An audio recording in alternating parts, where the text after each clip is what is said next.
Ka herë sa fjanuesi po I bani. Procesi I dëmshpërblimit për ish të përndjekurit politik ka mbërritur në Këstin e 5 me rreth 2800 përfitues në qarkun e Shkodrës.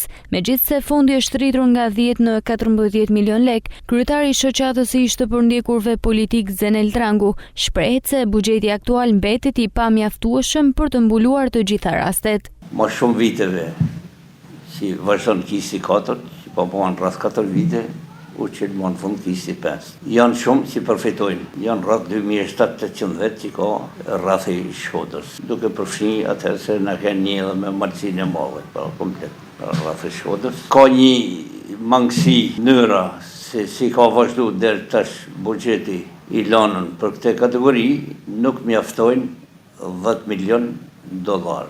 Janë 10.000 dosje. Ka 10 milion. Megjithatë, me kërkesën tonë vjet të shoqatave u shtu edhe 4 milion dhe u ban 14 milion.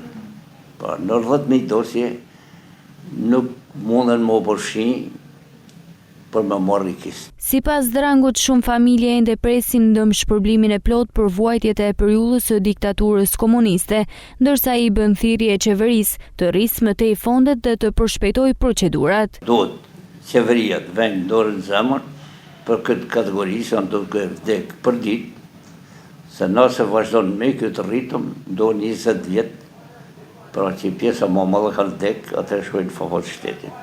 Por nëse ka një jetën e mirë të dënë me u dhonë, është borç, është detyrim, pra do të me shtu buxhetin. Me që jenë edhe impakt të buxhetit, një thirrje e ime njerëzore, qytetare, që I bëjnë nëpërmjet jush qeverisë, pra ta shtojnë buxhetin dhe t'i likuidojnë. Ashtu si që bani me të gjallë, pra që një likuidoj të gjithve, jo për të cilën e kam falënderuar, të bajnë dhe me trashëgimtar pushkatuar dhe të burgosur.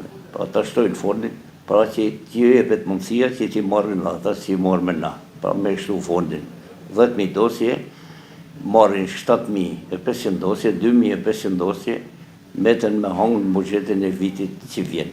Dhe kjo është apeli im. Procesi I dëmshpërblimit shihet si një hap I rëndësishëm në drejtim të njohjes së vuajtjeve të ish të përndjekurve dhe rivendosjes së drejtësisë sociale në vend.